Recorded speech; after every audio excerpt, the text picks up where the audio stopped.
We are through the border and we're now driving around Amsterdam, I think. We've got trusty Sigit doing our navigation. Hopefully that'll get it right. I don't think I've ever managed to get it working properly, but it seems to be working well now. Yeah, we just went past Schiphol Airport and sort of plane landed, didn't we, Emily? So we come down and land, didn't we? It was exciting. And yeah, we're heading towards Berlin. We're going to turn off soon on the A9. I think we're on the A9 now. Anyway, we're going to follow the road. The car's still making a noise, and we're not sure what the noise is. You know, we don't think it's a wheel bearing, do we? We don't know what it is. We just think the tyres might be a bit noisy. I don't know why though, because I mean these are newish. So I don't know. We'll have to see. I mean, let's hope it's nothing bad anyway. But yeah, we're heading down the road, and the weather's not too bad. It was like kind of sunny for a bit there. Now it's got a little bit cloudy. We're hoping it won't rain today, but it does look like tomorrow's going to be rain, doesn't it? Anyway, we're just going to hope that the weather's better than we think. So you never know, do you? It's been like sunny weather for the last few weeks, absolutely boiling in the UK and in Europe, I think. And then suddenly, totally and utterly rainy. Big heavy sort of like showers and storms, so don't know whether you can make out that noise in the background, anybody watching this. It's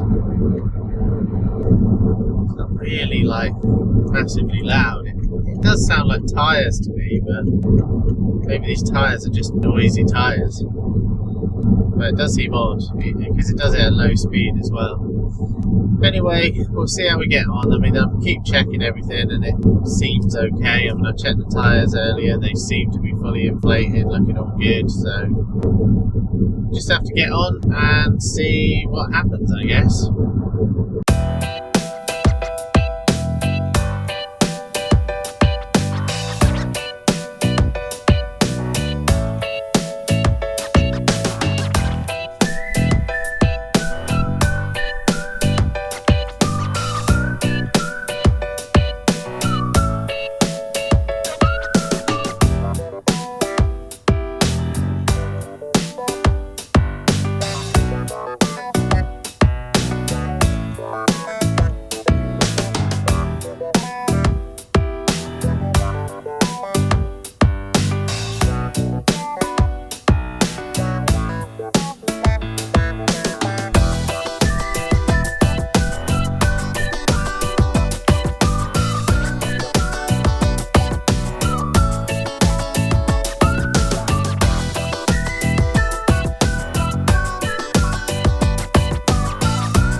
smell in the car and we're still hearing a whomping sound. We've just stopped at McDonald's, had something to eat, but we decided to drive to a little local, we don't know if it's local or little, but we asked ChatGPT what to do, and it suggested going to this service place.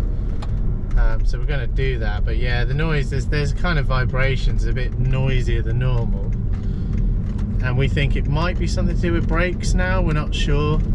So basically we're going to go to this place. It's only about 7 minutes from here, see what they say, whether they can help at all, whether you can just drop in, I really don't know. But yeah, we just want to see what we can do really about this problem. But it's not like the car's driving weirdly or anything, it's driving mostly okay. But it does have a whomping sound. I didn't really know what to call it before. Rachel called it whomping. I think that sounds good, right? But yeah, we don't know what the problem is yet, so we're headed off from the McDonald's. Our breakdown cover starts soon. But I don't think we'll call the breakdown people if we can manage it ourselves, because I think they'll take you to like a BMW dealer, and we don't really want to be taken to a BMW dealer. So let's see what these local people tell us. We got maybe a couple of hours leeway here, 3 or 4 hours to get to Berlin. If we get to Berlin a bit later tonight, it's not the end of the world. We'd rather get there alive, do you know what I mean, than anything else. So and it is a weekday, so hopefully a lot of stuff will be open. But yeah, definitely there was a bit of vibration in the pedals as well. I don't know if it's a brake pedal or just a bit of vibration coming through. Now it may be nothing to do with any of that stuff, it could be drive shaft, anything, we're not sure, are we? But there is a vibration, and there is like a kind of mark in the disc, and so we kind of think it might be something to do with that. The pads look really big, and I don't know, I mean, I haven't had the brakes changed since I bought it, so it's possible that it's something to do with that. I'm hoping it's something as simple as that really, and that these guys can get it sorted quite quickly. If it's anything worse, well, I don't know. But we'll just have to see how we get on. And anyway, we're going to head to this place. I don't know what it's called. I don't know, I can't see it on the thing. But I don't know, can't see, FTA 24 or something. So we'll have to see. I'm guessing it's some big chain, maybe Mastercar Workshop, FTA 24. So let's see. Anyway, we'll try our best, and yeah, hopefully we won't get you know, told that we can't go any further. But yeah, this always happens to us on trips, doesn't it? You know, it's a nightmare, you know, trying to get cars sorted before you go on a trip, and it didn't really sound as bad the other day, did it? Anyway, we're going to get to this place and then see what they have to say about it.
So we went to the guy in the garage. We found the place, and he said that he thinks it's a wheel bearing on the right-hand driver's wheel, so right-hand side front wheel, on the right-hand drive car where the driver sits. Anyway, he wasn't able to do anything about it today, so we said, should we go on to Berlin and then see if we can get it done there? So he was a bit nervous, but it just didn't seem to be anybody who could really do anything about it. So I think we're just going to have to go careful and carry on. Hopefully, we'll be okay. And I don't know what could happen, but try and drive carefully, don't do anything crazy. And and hopefully in Berlin we'll see if we can find somebody to sort it. But yeah, we're just going to try and be careful. I don't know if it's getting loud or not. What do you think, mate? Really? Yeah, that's the thing, we just don't know. So, he said it could be drive shaft coming out of that. I don't know if that's worse. I think we're both not great. So, anyway, I think we've got to try and sort of limp on to Berlin, and then, we'll see what we can do. Maybe call the breakdown people. I think now we're covered, because they've got a weird clause where you can only call them after 48 hours of buying the policy, but I set the policy to start yesterday, so really I should have been covered straight away, but obviously they're trying to, I suppose, take into account that somebody might have broken down, they get a policy and then they call them up straight away. So, I understand. So anyway, but I think we've passed that 48-hour mark now, so we could call them, I think, if we needed to. But yeah, we thought it might be brakes.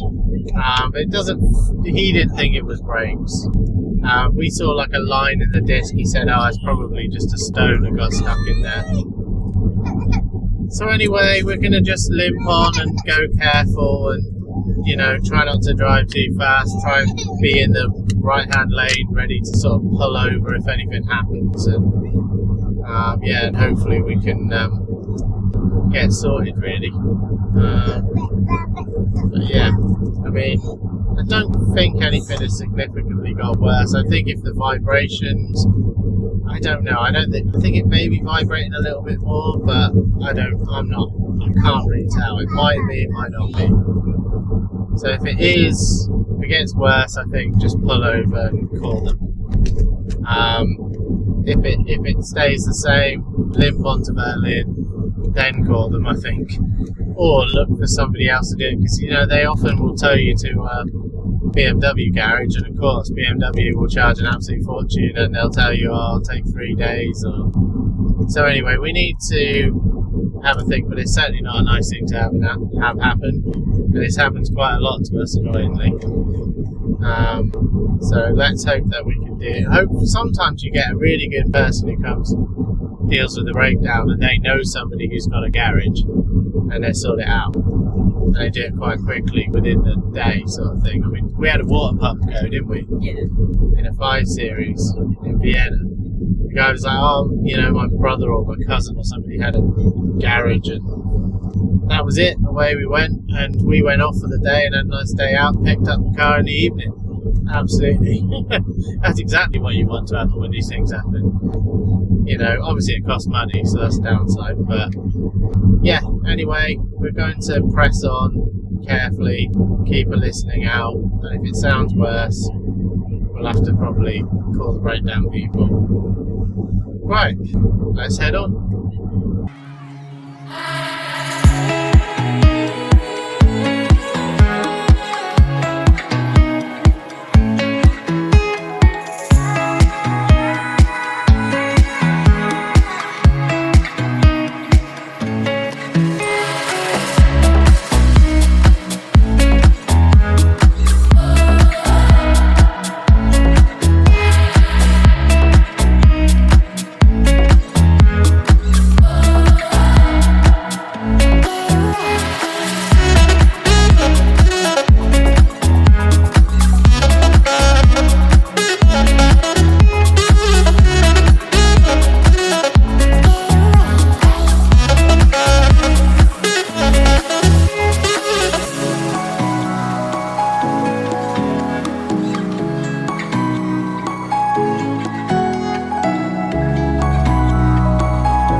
Okay, so the camera failed while we were on the way to Berlin. We didn't get any footage of us arriving in Berlin. We stayed at the Ibis Berlin Messe Hotel, which is a little bit out of the centre, but it's not in the clean air zone, so you can drive in there with our car. We made it safely, surprisingly, we made it. There was a good car park across from the hotel, free car park, amazingly. We bagged one of the last spaces, and it wasn't like, I guess it's quite popular because it was a free car park. I think a lot of people who stay in the hotel go to that car park, and it's kind of like a public free car park. I don't think it was owned by the hotel. And we kind of got there and thought, well, what do we do now? We know that we've got this problem.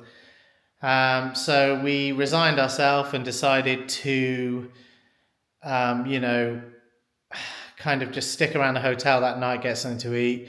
We decided we weren't going to do anything about it that day because we thought if the breakdown people come and take the car, it'll just be too late. And there won't be anywhere open, and then they'll be messing around, and we won't have a car, and the car's still driving. So yeah, it was a nice hotel. There was there was a bus station right next to a big international bus station, so you could see buses going off to Budapest and Prague and all the different places we've been to in the car. Well, not this car, but other cars. And we were kind of like the area, but we were kind of very melancholy about our situation. And so we stayed in the hotel, had a takeaway from the Donnerbox place next door. We noticed that there was a BMW garage across the road, so we sort of thought about that, could we speak to them? And then the next day, I stupidly called first I called a garage, and I couldn't speak any German, and they didn't understand what I was talking about.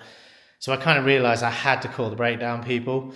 So I called the breakdown people, which again, in the end, probably was a bit stupid. I sort of told them all about it, and they were sort of saying, well, you need to think about it because we might have to come and take your car, and then it will be at the mercy of whatever the garage does and how long it takes and all that kind of stuff. So if you can get it done yourself, you're in more control, which I found a bit negative, to be honest with you.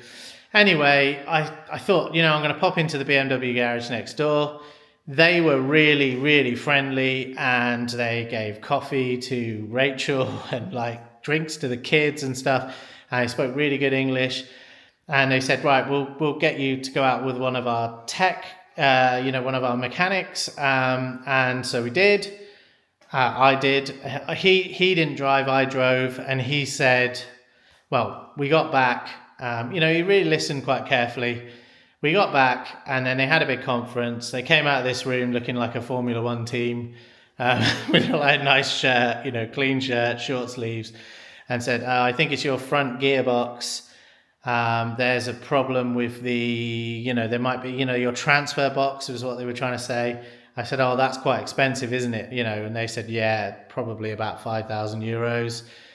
And I was like, yeah, that's not good. I mean, they sounded like they weren't suggesting that I do it.